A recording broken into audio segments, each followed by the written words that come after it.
2 metre किसी ने कटवाया और उसके बाद दर्जी के पास ले गया और कहा इसे कुरान का जुज़दान बना दीजिए, इसे कुरान करीम का गिलाफ बना दीजिए।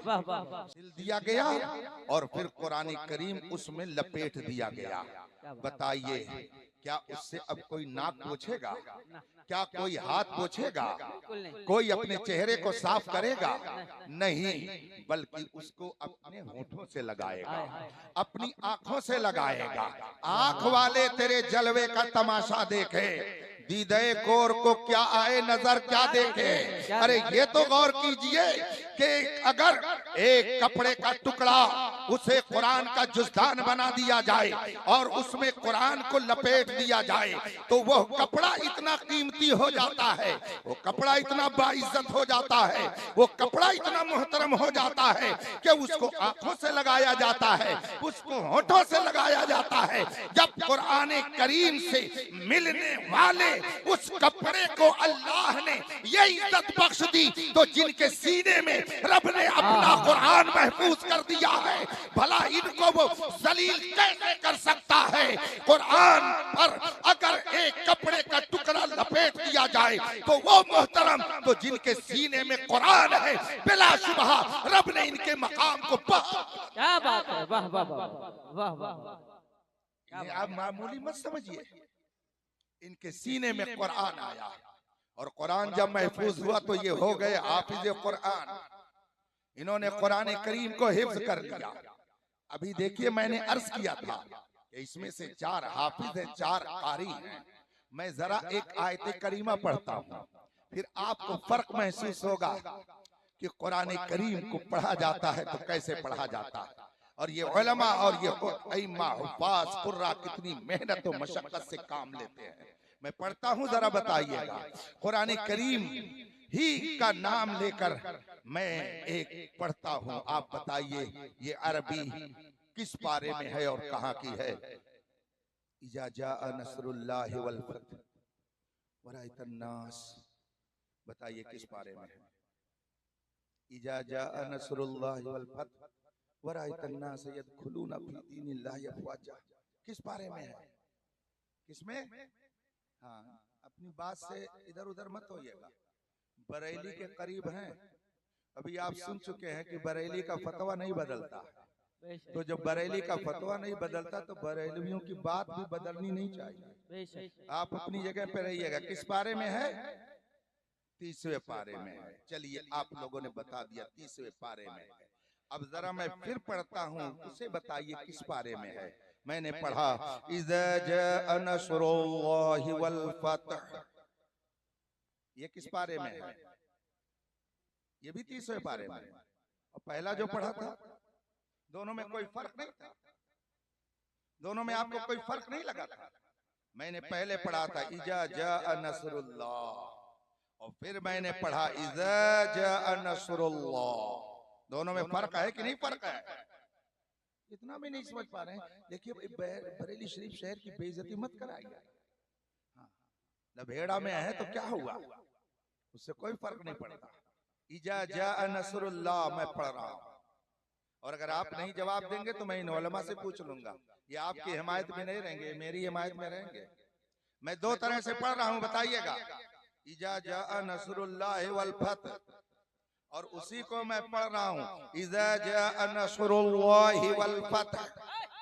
बताइए दोनों में फर्क है कि नहीं फर्क है? तो आप जो पहले बताए हैं कि अम्मा पारा में है उसको अम्बा पारा में माना जाए, या जो मैंने बाद में पढ़ा है वो अम्बा पारा में है। दोनों में से कौन अम्मा पारा में है? बाद वाला। तो आपने पहले वाले को क्या समझ के कहा कि अम्मा पारा में है? यही फर्क होता है एक कारी में और एक में। वाह वाह, यही फर्क होता है कि कारी जो पढ़ता है उसका लबो लहजा और होता है और गैर कारी अगर पढ़ता है तो उसका लबो लहजा कुछ और होता है।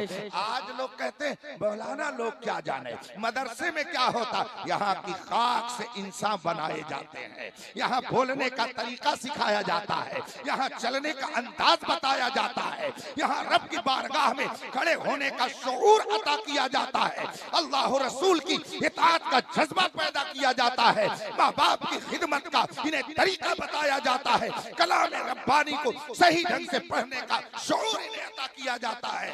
लेकिन क्या कीजिएगा, हालात हैं जिनके मजहब में था शेवे खामोशी, कब से वह लोग अहले ज़बा बन गए। कभी कभी मैं खबरें सुनता हूँ तो खबरों में जो बहुत बुलक्कल माने जाते हैं, जिनके बारे में लोग कहते हैं इस एंकर के सामने कोई टिक नहीं पाएगा, वो भी अगर खबर नशर करता है तो कहता है आज वजीर आजम को एक जगह जाने की जरूरत पड़ गई इसलिए वो जल्दी से चले गए। वाह क्या जुमले हैं, वजीर आजम को कहीं जाने की जरूरत पड़ गई, उसे यही नहीं समझ में आ रहा है कि वजीर लफ्ज है कि वजीर लफ्ज है, जरूरत का लफ्ज है कि जरूरत का लफ्ज है, और जल्दी है कि जल्दी है। जिसे इसमें तमीज ना हो वो अपने आप को इल्म वाला समझता है, और जो जबर शेर के फर्क को समझते हैं उनको लोग बेइल्म मानते हैं। इसीलिए मैं कभी कभी कहता हूँ तमीज़े नबाशत कमंदे हवा, उलटने को रोटी उलटी तवा। अरे बेइल्म तो वो था जिसे तलफ्फुज़ का तरीका नहीं मालूम है, हम तो अल्हम्दुलिल्लाह रब के कलाम को अदा करने का तरीका। वाह वाह वाह, क्या बात है, क्या बात है, वाह वाह वाह। आप कहेंगे हजरत ये फर्क क्या है, जरा फर्क सुन लीजिए फिर वाह, आपको वाह। समझ में आएगा कि इस पढ़ाई की अहमियत क्या है। अगर मैंने पढ़ा इजा जा नसरुल्लाह, तो ये जितने लोग ऊपर बैठे हैं नीचे भी होंगे ऐसे, ये कहेंगे कि हजरत इजा जा, ये तो जीम से आपने पढ़ दिया, ये तो पूरे कुरान में कहीं नहीं आया है, ये अम्मा पारा में है ही नहीं। इजा जा नसरुल्लाह ये जीम से आप पढ़ रहे हैं, जीम से कुरान में नहीं है, वो तो जाल से है। इजा जा, और ये जो आपने आगे पढ़ा नसरुल्लाह, ये सीन से आप पढ़ रहे हैं, कुरान करीम में सीन से नहीं है, कुरान करीम में तो स्वाद से है। हमने पूछा कारी साहब अगर हमने सीन ही से पढ़ दिया तो मतलब क्या बदल गया? तो कारी साहब कहेंगे हजरत देखिए अरबी जबान में बड़ी उसात है, अरबी जबान बड़ी पाकीज़ा जबान है, अरबी जबान में बड़ी उसात है, उतनी उसात आपको किसी और जबान में नहीं मिलेगी, और उतनी खूबी और उतना कमाल भी आपको किसी जबान में नहीं मिलेगा। चलिए इतने लोग बैठे हैं, सब लोग कुछ न कुछ इंग्लिश जरूर जानते होंगे, मैं आपसे कहता हूं जरा लेके आइए, एक लफ्ज हो जिसमें से लिखा जाए, और दूसरा लफ्ज हो जिसमें सीन से हो, और तीसरा लफ्ज हो जिसमें स्वाद से हो, और चौथा लफ्ज हो जिसमें छोटी सीन और बड़ी सीन का फर्क हो। इंग्लिश में कोई ऐसा लफ्ज ले आइए कि जो से को अदा कर दे, जो सीन और स्वाद को अदा कर दे। से को अदा करने के लिए, स्वाद को अदा करने के लिए आपको इंग्लिश जबान में कोई लफ्ज नहीं मिलेगा।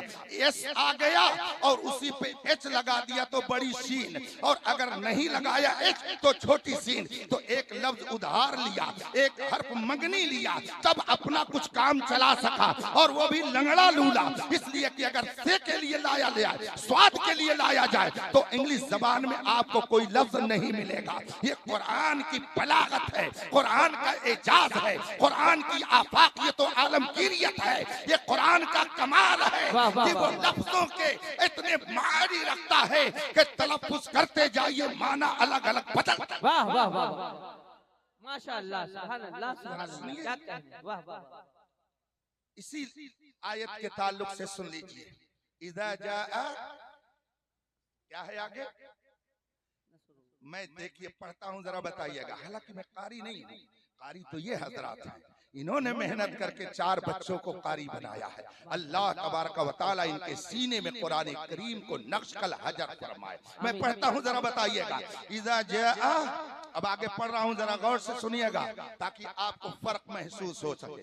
मैंने पढ़ा इज़ा जाआ नस्रुल्लाह, छोटी सीन से पढ़ा कि बड़ी सीन से, कि स्वाद से, किससे? इज़ा जाआ नस्रुल्लाह किससे पढ़ा? बड़ी सीन से। आप लोग तो आ गए लाइन पर, पढ़े लिखे हो गए, थोड़ी देर में आप लोग भी कारी हो रहे हैं। क्या बात। चलिए फिर मैंने पढ़ा इज़ा जाआ, गौर से सुनिएगा, इज़ा जाआ नस्रुल्लाह, अब किससे पढ़ा?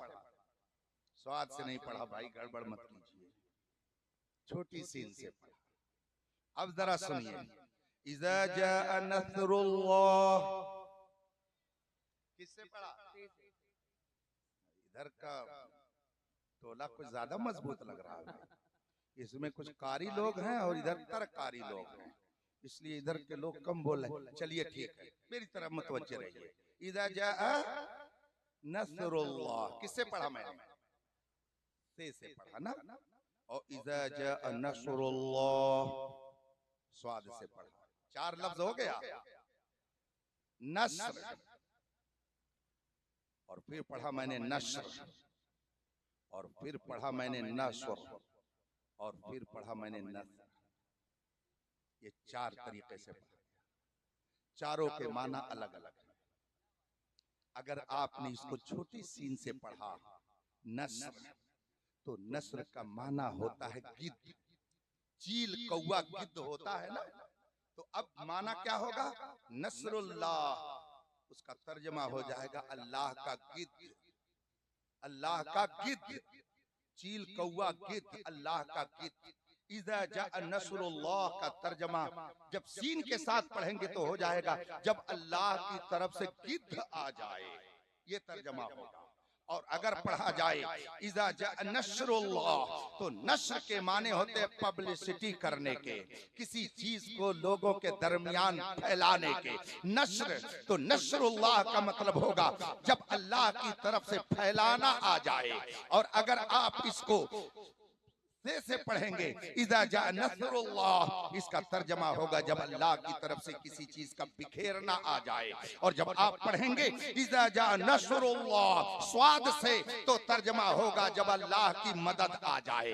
अब बताइए, एक उसका तर्जमा है गिद्ध, एक उसका तर्जमा है बिखेरना, एक उसका तर्जमा है फैलाना, और एक उसका तर्जमा है मदद। तो अब कुरान करीम में स्वाद के साथ है, यानी इज़ा जाअ नस्रुल्लाह जब अल्लाह की मदद आए। और अगर आपने सीन से पढ़ दिया तो तर्जमा होगा जब अल्लाह की तरफ से गिद्ध आ जाए। बताइए माना बदला कि नहीं बदला? इसका मतलब यह है कि अगर आपने कुरान को क़िरात के उसूल के मुताबिक नहीं पढ़ा तो आप कुरान नहीं पढ़ रहे हैं, बल्कि कुछ और पढ़ रहे हैं। कुरान तो वो है जो अरबी ज़बान में नाजिल हुआ। यहाँ कुरान करीम की आयत करीमा में अल्लाह की तरफ से मदद का जिक्र हो रहा है, और आप जो पढ़ रहे हैं उसमें अल्लाह की तरफ से गिद्ध का तज़किरा हो रहा है। अल्लाह अल्लाह, कुछ फर्क समझ में आ रहा है? तो ये है कारी। ये जब पढ़ेंगे तो इज़ा जाअ नस्रुल्लाह नहीं पढ़ेंगे, ये पढ़ेंगे इज़ा जाअ नस्रुल्लाह। और आप जब पढ़ोगे तो नस्रुल्लाह पढ़ दोगे, नस्रुल्लाह पढ़ दोगे।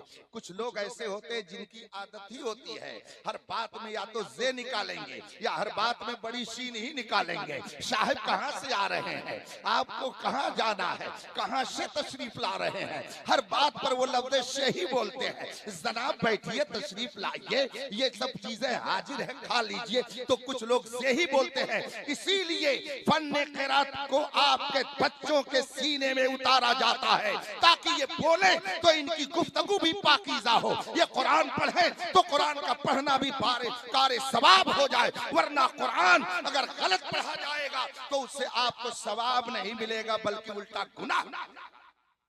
ये है कुरान। तो ये हाफिज हैं, और ये बताइए इनकी जरूरत हुई कि नहीं हुई? हुई ना। अब अगर कोई कहे कि मदरसों में क्या होता है, उनको बताइए मदरसे में बोलने का तरीका सिखाया जाता है, मदरसे में चलने का तरीका बताया जाता है, मदरसे में वफादारी का हुनर सिखाया जाता है।